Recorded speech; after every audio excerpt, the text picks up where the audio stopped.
प्रेम की अनुभूति। गांव के किनारे एक छोटा सा घर था जिसमें रमेश और उसकी पत्नी मीरा रहते थे। रमेश एक साधारण किसान था जो खेतों में मेहनत करके अपना और अपनी पत्नी का पेट पालता था। उनकी जिंदगी में खुशियां बहुत छोटी छोटी चीजों में बसी हुई थीं। मीरा की मुस्कान रमेश की मेहनत का सबसे बड़ा पुरस्कार थी। एक दिन मीरा ने रमेश को बताया कि वह मां बनने वाली है। यह सुनकर रमेश की आंखों में आंसू आ गए। वे दोनों बेहद खुश थे और आने वाले बच्चे के लिए सपने देखने लगे।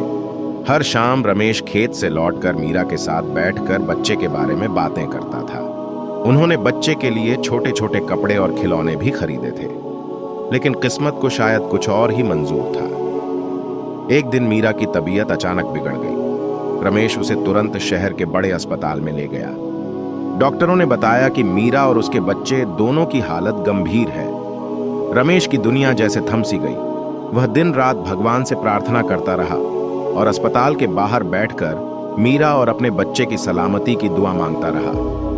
कई दिनों की कोशिशों और डॉक्टरों की मेहनत के बाद मीरा ने एक प्यारे से बेटे को जन्म दिया, लेकिन इस खुशी के साथ एक बड़ी दर्दनाक खबर भी आई। मीरा की हालत गंभीर थी और डॉक्टरों ने कहा कि वह ज्यादा दिन नहीं जी पाएगी। रमेश का दिल टूट गया।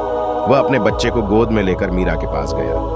मीरा ने मुस्कुराते हुए अपने बेटे को देखा और रमेश से कहा, हमारा बेटा हमारा सपना है, उसे हमेशा खुश रखना। मीरा ने कुछ ही दिनों बाद दुनिया को अलविदा कह दिया। रमेश के लिए यह समय बेहद कठिन था, लेकिन उसने अपने बेटे के लिए जीने का फैसला किया।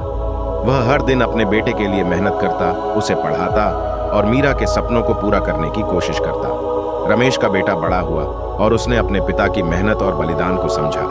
उसने अपने पिता का सपना पूरा किया और एक सफल इंसान बना। रमेश ने अपने बेटे में मीरा की झलक देखी और उसकी मुस्कान में अपनी खुशी खोजी। रमेश की कहानी हमें यह सिखाती है कि सच्चा प्रेम और समर्पण किसी भी कठिनाई को पार कर सकता है। प्रेम की यह अनुभूति अमर है जो कभी नहीं मिटती।